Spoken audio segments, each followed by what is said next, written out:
All right, this is our first diagnostic video. Hopefully this will give you an idea of where you need to improve for your final exam. So here we go. We have a diagram of triangle JEA. Measure of angle JEA is 90. Measure of angle EAJ is 48 in the diagram. By the way, I realized that this had 59 here. I'm going to do it with 55, and then we're going to go back and give you the answer with the 59. Line segment MS connects points M and S on the triangle such that angle EMS is 55. What is MSA? So MSA is the question. Okay, so there's actually a few ways you could do this. One way you could do this is to realize that now, especially since we're done with the course, that this is actually a quadrilateral. And the angles of a quadrilateral sum up to 360. So this is one way you could do this. So one is you could say I have 55 plus 90 plus my 48 plus, I'll call this X, equals 360. And then 55 plus 90 is 145. Doing this without a calculator, so bear with me. Let's see.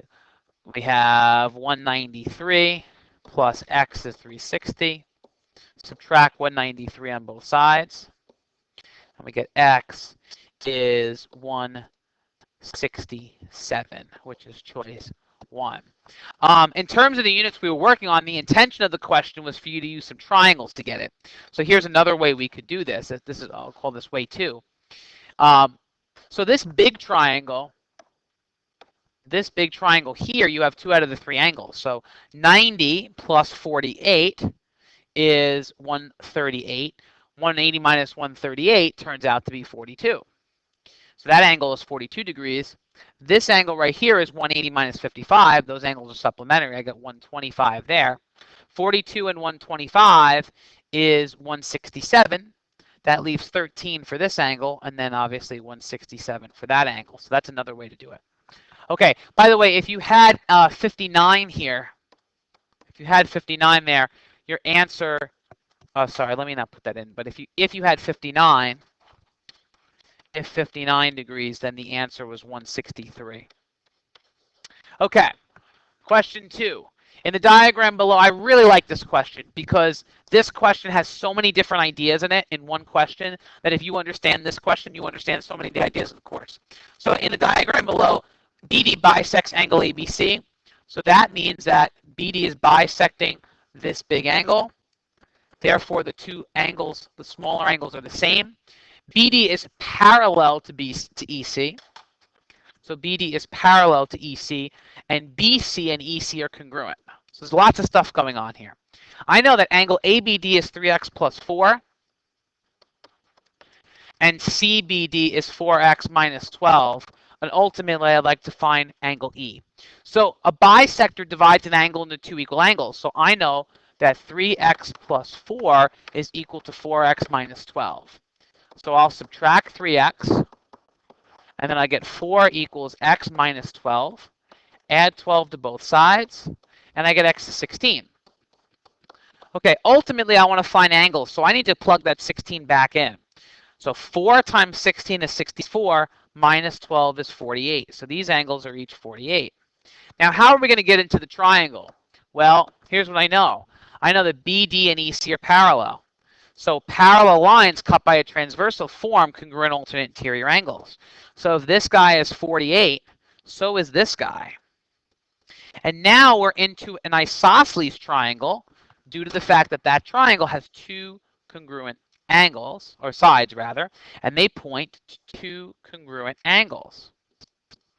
So I know that those 2 green angles I just swooshed off are the same. So now I can say, okay, well, 180, the angles of a triangle sum up to 180. 180 minus 48 is 132. And I can take that 132 and divide that by 2 since the angles are the same. And I would get, let's see, that would give us 66 degrees for each of the angles. So angle E is 66 degrees. Okay, onward and upward. Number 3, can an equilateral triangle be a right triangle? Explain your answer. The answer is no. Now, when people did this question, the biggest thing was your explanations weren't very clear. So you have to address both cases here. So here's one way you can do it. An equilateral triangle has all equal angles, and therefore each angle is 180 divided by 3, which is 60 degrees. However, a right triangle has a 90-degree angle. Or, here's another alternate explanation, or no. If a right triangle was equilateral,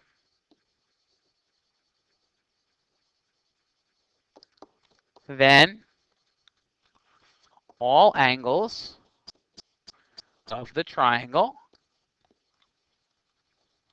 would be 90 degrees. And 3 times 90 equals 270, which is not the sum of the angles of a triangle.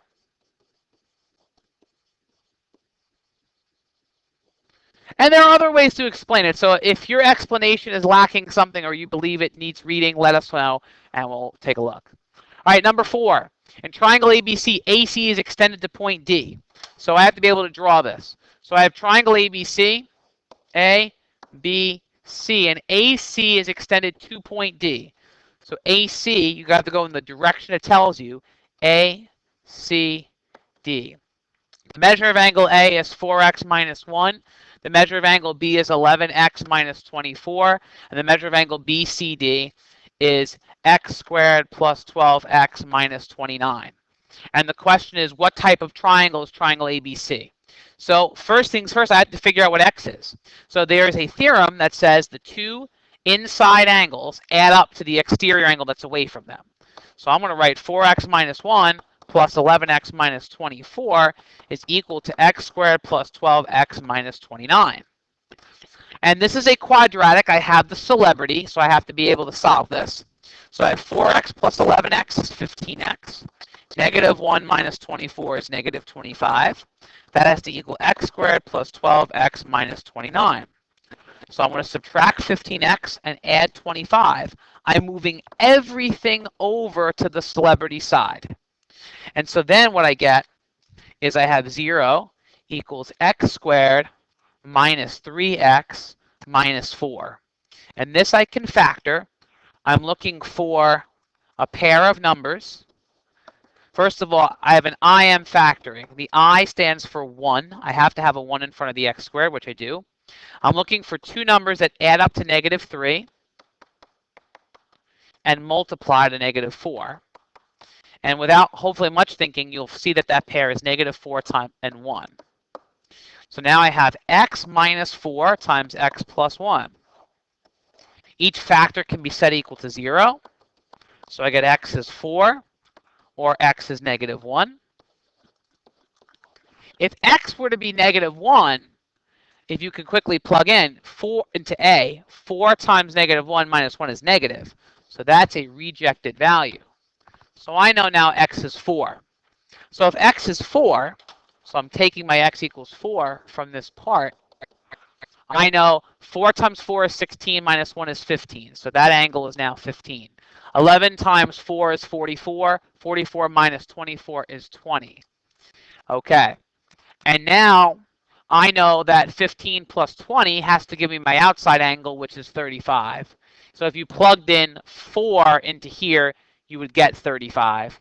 And that also makes this angle 180 minus 35, which is 145. So here are my angles of the triangle. I underlined them. 20, 15, and 40, 145. So I'm asking to classify the triangle. So I would say the triangle is obtuse because it has an obtuse angle. And it's also scalene because none of the angles are the same. There it is. Off we go. Number 5. All right, this is a question everybody misses. I have two similar triangles. The ratio of AB to DE is 2 to 5, and the measure of angle C is 50. Which of the following statements are true? So I hope we realize we have ABC, the measure of angle C. Let me actually draw this a little differently. I want to make C actually look like it's 50 degrees. So let's say here's a 50-degree angle. Okay, here's my 50, and here's A, and here's B. And then I have my similar, whoops, lock that in here. I have my similar triangle.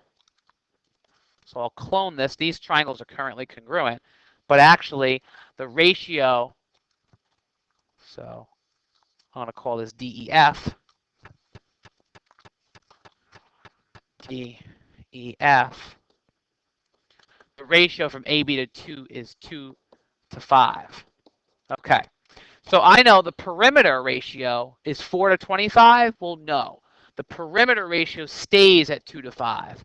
The perimeter ratio is equal to the sides ratio because that's what's multiplying. I'm going to multiply by 5 over 2 to go from 2 to 5. That's going to happen to all the sides, so it's going to happen to the perimeter. The measure of angle F is 50. That's true because all angles, corresponding angles, have the same measurement. So getting to that point, angle B to angle E, they have to be the same. So this ratio would be 1 to 1. So the answer here is choice 2 only. By the way, just as an aside, going back to choice 1 here, the area ratio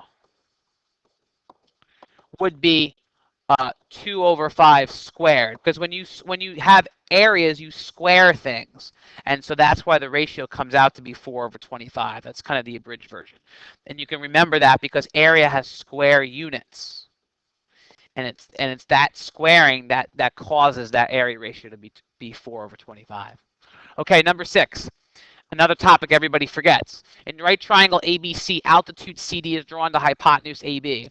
If AC was 8 and AB was 16, we'd like to find AD and CD. Now, we have to remember, if I have a big right triangle, like this guy, and I drop an altitude down, like this guy, what I'm creating are 3 similar triangles. I have the little triangles, the 2 little guys, and the big guy. So one thing you can do is set up a little chart for yourself if you forgot how to do these. So here's my chart. I have my small triangle, medium triangle, large triangle, and small leg, big leg, and hypotenuse. By the way, if you don't need the chart, don't use the chart. I'm just showing you the chart just for the purposes of kids who need it. Okay, so I'm going to start with my small triangle. All right, well, let's see what I know. In my small triangle, all I know is the hypotenuse. I know my small leg is x. I'm going to actually take the big leg out. We'll do that guy later. Whoops. Take the big leg out. I'm going to put a question mark there. And my hypotenuse is 8. Okay, medium triangle. I know absolutely nothing about the medium triangle. Large triangle. Well, I know in the large triangle, looking at the big triangle now, the small leg is 8. The medium leg, I don't know. And the hypotenuse, which is opposite the right angle, which is C, is 16. And if you see, right here I have my proportion. This is a valid proportion to solve for x. So now I have x over 8 equals 8 over 16, and I can now solve for x. So cross multiplying here, I get 16x equals 64. Divide by 16. X is 4, and that's BD. Okay, awesome. So now I know BD. So I can then go back. I'm actually going to clone this. Well, let me not do that. So BD is 4 there. So I know BD is 4 now. I could get CD a couple of ways. I could get CD by doing the chart again. So let's do that. So I have my small triangle. I'll put the Y back. Medium triangle, large triangle. Small leg, big leg, hypotenuse. So my small triangle, my small leg and my small triangle is 4 now. The big leg is Y. The hypotenuse is 8. Medium triangle, still don't know anything. Actually, that's not true. We could actually get the big leg. So, and the large triangle, I know the small leg. I do not know the big leg, and I do know the hypotenuse, which is 16. So if I look,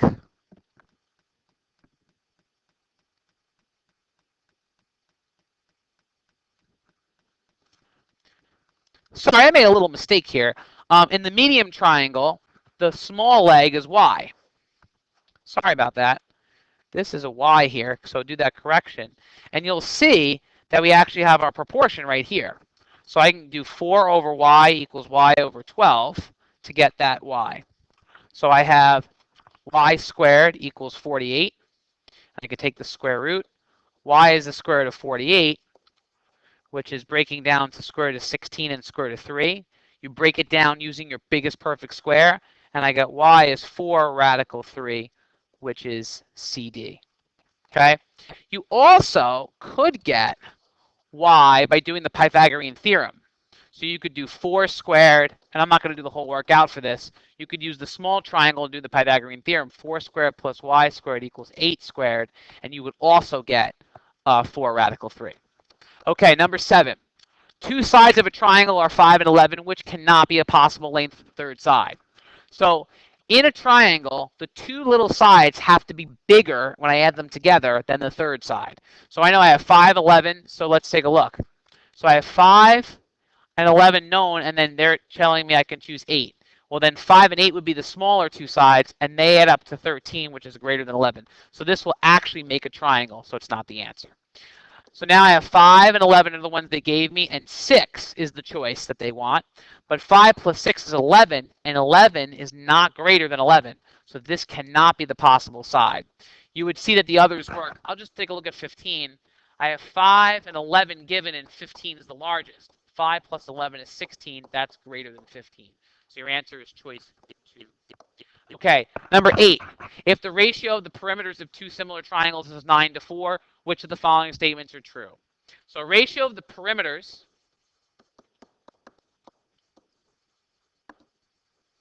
is equal to the ratio of the sides. So the ratio of the corresponding sides would not be 3 to 2, it would be 9 to 4. So choice 1 is incorrect. The ratio of the areas is 3 to 2. No. The ratio of the areas is the square of this ratio. So if I wanted the ratio of the areas to be, the ratio of the perimeters was 9 to 4, the ratio of the areas would be squared, and that's 81 to 16. And again, you can remember that because area is squared. So that's actually not correct either. The ratio of the corresponding angles is 3 to 2. No. If I have similar triangles, the ratio of corresponding angles is 1 to 1. Take a look at this triangle.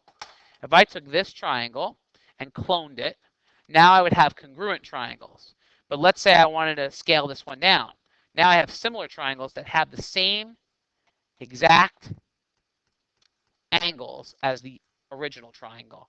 So in this case, none of the statements are true. They're all false. Number 9, if two sides of an isosceles triangle measure 5 and 10, the third side may be. Okay, so if I have an isosceles triangle, here are my possibilities. Well, I could do 5, 5, and 10, or I could do 5, 10, and 10. But there's a problem. If I had 5, 5, and 10, 5 plus 5 is 10, which is not greater than 10. So that's out. Here, 5 plus 10 is 15. That's definitely bigger than 10. That works. So the third side can only be 10. And that's not a choice. Oops. I meant to put that as a choice. That was silly. So actually, I want to change that. Sorry about that. So I will amend that here. Your choice could be 10 centimeters only. I apologize for that. I didn't realize that. I had not changed the right choice. I apologize for that. So it's 10 centimeters only. And number 10, in triangle ABC shown below, L is the midpoint of BC, M is the midpoint of AB, and N is the midpoint of AC. So MN is 8, ML is 5, and NL is 6. I want the perimeter of trapezoid BMNC. So if we remember about this, so ultimately I want the perimeter, ultimately I want the perimeter of that shape. So if I remember what's going on with this, these triangles, when you have a big triangle and you connect midpoints, what you do is you create all little triangles that are congruent to each other. So keep that in mind. All four of these triangles are congruent to each other. They're all congruent triangles. So as I do this, so for example, if I look at 5 here, if I go across to the parallel side, I know the parallel side has to have 5 and 5 because this triangle is congruent. Whoops, sorry. That should have grouped it out. This triangle is congruent to these two. So that 5 kind of gets ported over to AN and NC. Same thing with the 8. If I look at the parallel side down here, this is 8 and 8. And same thing with the 6. If I look at the parallel side, this becomes 6 and 6. So now I can get the perimeter of the trapezoid that I wanted. So I'm going to clear out everything here. Clear out my highlighting. And come back. Here's my trapezoid. So my perimeter would be 8 plus 8 plus 5 plus 8 plus 6. So 8 plus 8 plus 5 plus 8 plus 6. Did everything. 8 plus 8 is 16, plus 5 is 21, plus 8 is 29, plus 6 is 35. Choice 1. Okay, that's it.